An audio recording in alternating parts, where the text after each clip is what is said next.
My name is Joyce Wanderi. I'm the Chief Program Officer for GDHF.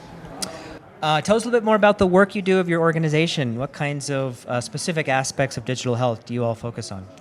So GDHF works with adolescent girls and young women. So our job is to try and make sure that we are unlocking the potential for young people.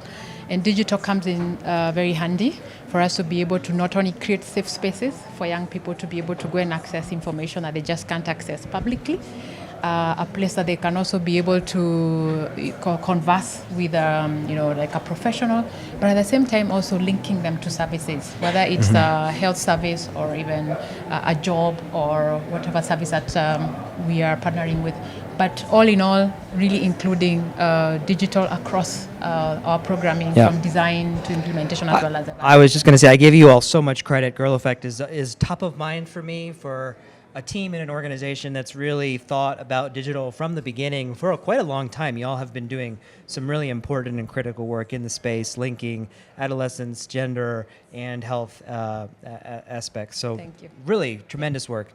All right, so Joyce, we're headed into 2025. We're at the end of 2024. What advice would you have for practitioners in the digital health space? What are the things that are coming up for you a lot in your work, and what would you want to share with folks who are watching? Great, thank you. Just listening to various practitioners in the various panels, as well as even our own experience, I think one of the things is really thinking about digital inclusion and equity.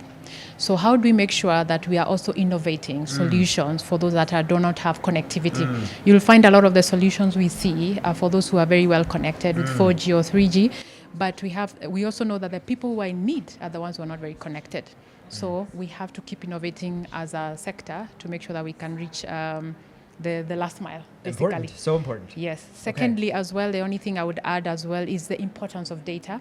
We are all generating data from various platforms. And as I was listening, I kept wondering, is there any way in future we can have aggregation of this data so that share more across communities, yeah. Get the decision makers like government and policy makers to have access to this data for decision making, because it's a wealth of data, but sitting in different platforms. So it's a challenge to all of us of how we really make sure we can aggregate it for decision making. Yeah. All right, my last question for you. 3 words. What is your case for optimism for digital health as we head into the new year? I would say impact at scale. Cost effectively. At scale. Oh, wait, these are multiple. Okay, impact at scale. Impact at scale. One.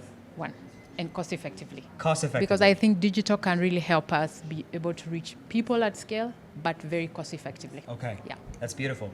All right, we thank you so much for your work that you do at Girl Effect, but also for joining us in Nairobi for this historic conference, and we wish you a wonderful rest of your year. Thank you. All right. Thanks for having us. Yeah.